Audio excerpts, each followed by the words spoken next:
ขอบคุณตัวฉันในทุกๆมิติของเวลาขอบคุณตัวฉันในอดีตที่ก้าวข้ามผ่านความกลัว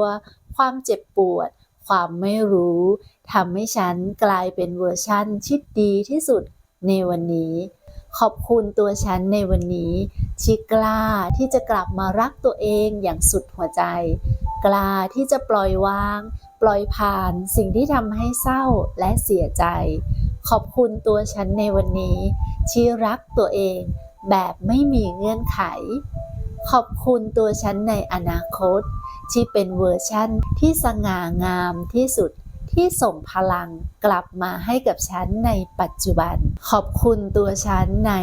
ทุกๆเวอร์ชันทั้งในอดีตปัจจุบัน